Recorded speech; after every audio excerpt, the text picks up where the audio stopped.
Bonjour tout le monde, j'espère que vous allez bien. Donc cette semaine dans cette vidéo, je voulais faire un retour avec vous en fait sur ma première année en tant que travailleur autonome, en tant que travailleur indépendante, parce que je sais que c'est un sujet qui vous intéresse beaucoup, puis qu'il y en a plusieurs parmi vous qui aimeraient peut-être ça, se lancer à son compte ou travailler pour elle-même ou lancer son entreprise, etc.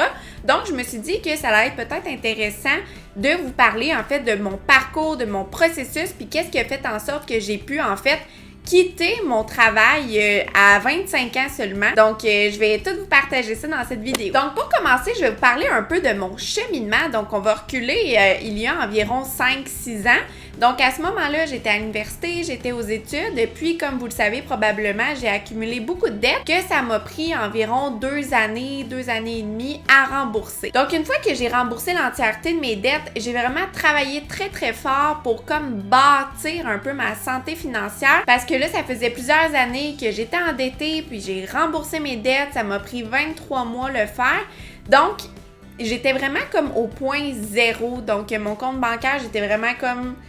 Tu sais, j'avais pas tant d'argent que ça, puis je venais de rembourser mes dettes et tout, donc je commençais vraiment à bâtir ma santé financière. Et ça, en fait, ça a pris environ 1 année et demie avant d'accumuler une espèce de coussin de sécurité qui a fait en sorte que j'ai pu vraiment me lancer à mon compte et de pas avoir ce stress financier-là. Donc bref, pendant cette période-là où j'ai construit ma santé financière, j'avais maintenant mon premier emploi, donc c'était un premier emploi d'adulte, comme on peut dire. J'avais terminé l'université, puis j'ai travaillé à cet endroit-là, je crois, pratiquement 2 ans. Donc, pendant ces années-là, en fait, j'ai vraiment économisé tout ce que je pouvais.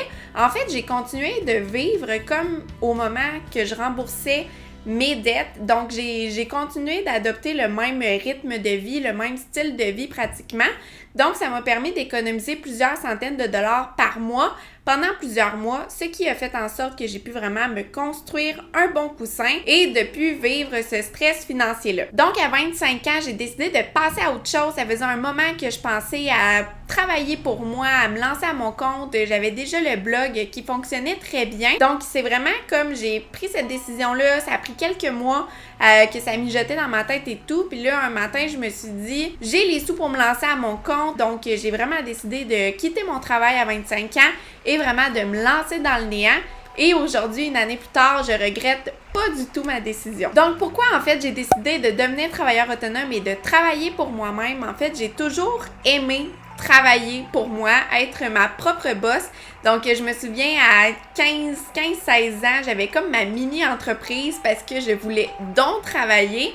Puis, il n'y avait aucun endroit qui voulait m'engager, probablement parce que j'étais trop jeune. Donc, à ce moment-là, c'était la mode, là, tu sais, là, les bijoux avec des plumes. Donc, j'ai commencé à en fabriquer dans mon sous-sol, vraiment juste comme passe-temps. Puis, j'ai commencé à en vendre, puis ça a vraiment commencé à bien se vendre. Puis, la mode des boucles d'oreilles à plumes, ça évoluait vraiment très vite. C'était la grosse mode, tout le monde en avait. Vous vous en souvenez sûrement de cette période-là. C'était un peu la folie des grosses boucles d'oreilles. Puis, surtout, fabriquer des boucles d'oreilles avec des plumes, ça coûtait vraiment pas cher. Donc, je réussissais vraiment à faire une belle marge de profit sur la vente de ces boucles d'oreilles-là. Puis, ça m'a vraiment permis, en fait, de payer mes petites dépenses d'adolescente. Donc, mon cours de conduite, les soupers au resto, des vêtements, etc. Mais du moins, ça m'a permis d'avoir ma propre petite entreprise et d'avoir des sous pour payer mes dépenses. Donc ça, cette première expérience d'entrepreneuriat-là, ça a vraiment été pour moi comme un coup de cœur. J'ai vraiment découvert que j'aimais ça travailler à mon rythme, que j'aimais ça en fait gérer mes sous, puis je trouvais que c'était motivant au quotidien de travailler pour soi, de créer un produit comme on aime, de s'occuper du marketing, de s'occuper de la comptabilité, vraiment de pouvoir s'occuper de toutes les facettes d'une entreprise. Moi, c'est quelque chose que j'aime beaucoup et à ce moment-là, ça m'a beaucoup charmée. Puis bref, tout au long de ma vie, j'ai comme toujours eu des petites jobs comme ça ou des petits projets entrepreneuriaux.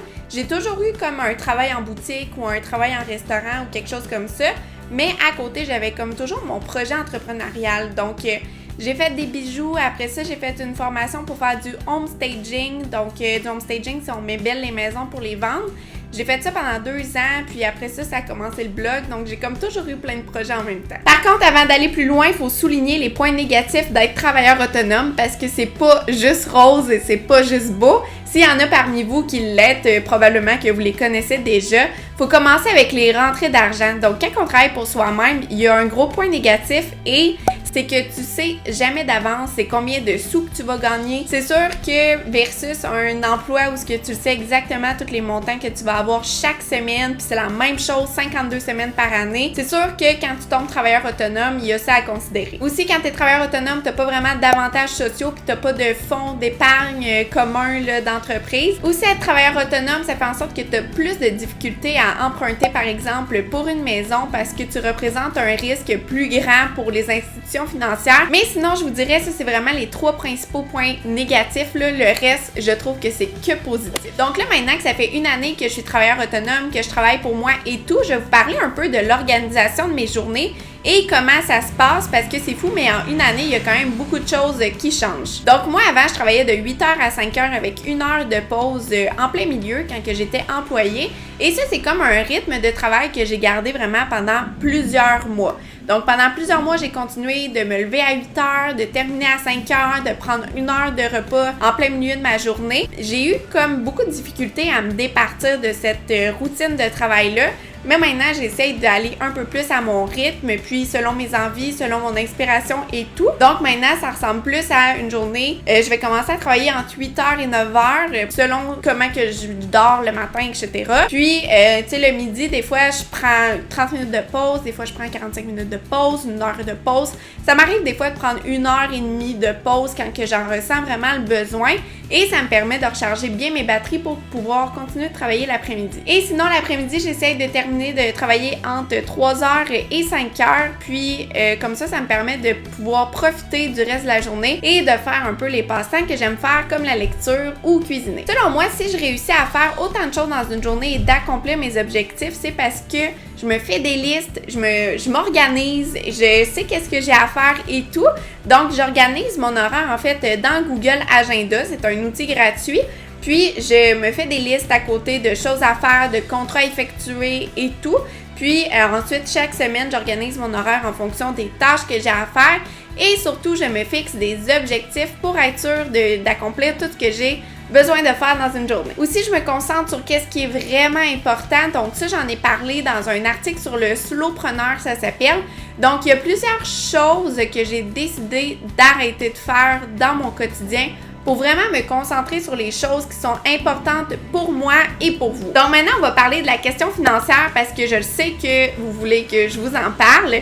Donc, dans le fond, avant de me lancer à mon compte, je me suis assurée d'avoir l'équivalent de 3 mois de dépenses d'argent dans mon compte. Donc, je vais dire un chiffre là, vraiment au hasard. Par exemple, si chaque mois, tu as besoin de 1 000 $ pour couvrir l'entièreté de tes dépenses, eh bien, moi, j'avais accumulé l'équivalent de 3 mois, donc 3 000 $ dans un compte d'argent prêt à utiliser pour justement m'aider si jamais il y avait un mois que j'allais pas avoir d'entrée d'argent ou si jamais il y avait une bad luck et tout. Je trouve qu'on se sent simplement mieux au quotidien quand on n'a pas à se soucier des sous.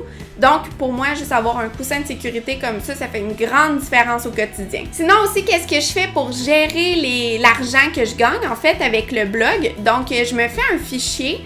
Puis, tous les mois, j'inscris en fait les rentrées d'argent possibles qu'il peut y avoir. Puis, ensuite, j'ajuste au fil du temps les rentrées d'argent certaines que je vais avoir. Donc, comme ça me permet d'évaluer un peu c'est quoi l'argent potentiel que je peux faire.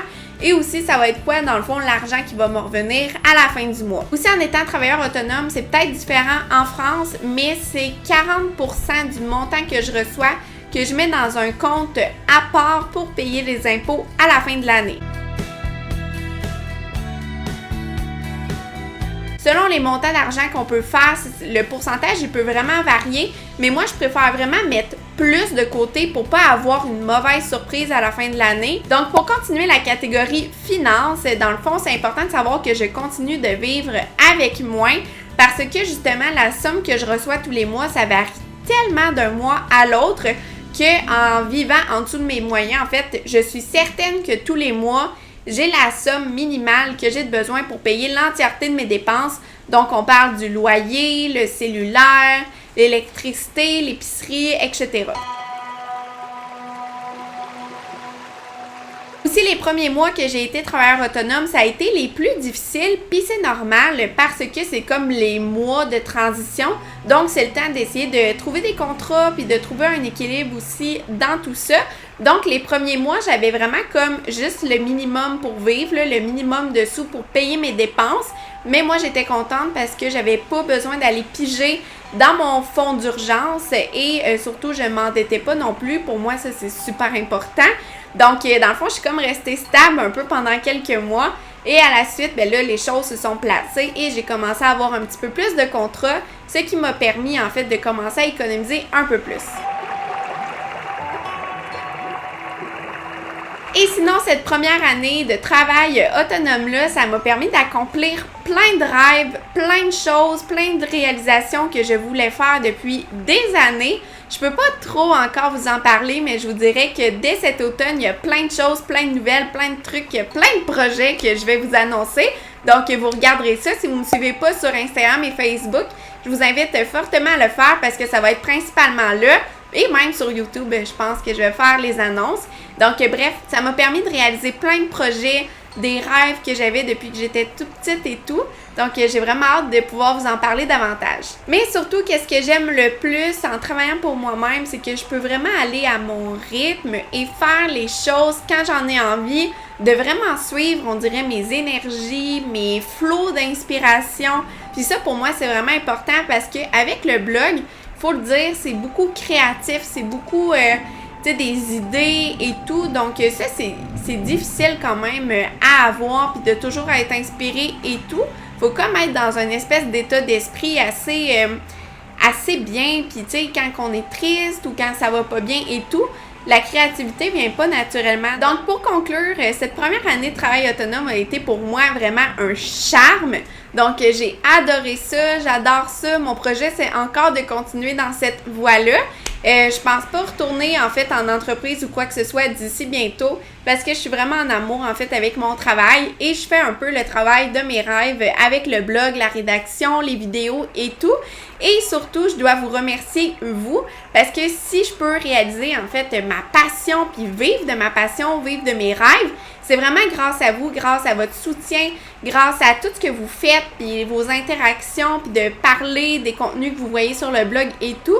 Donc, pour ça, je vous remercie énormément. Donc voilà, si jamais vous avez des questions ou des commentaires, n'hésitez surtout pas à les laisser dans les commentaires en dessous de la vidéo. Je vais aller y répondre le plus rapidement possible. Un grand merci tout le monde et on se retrouve la semaine prochaine dans une nouvelle vidéo. Bye!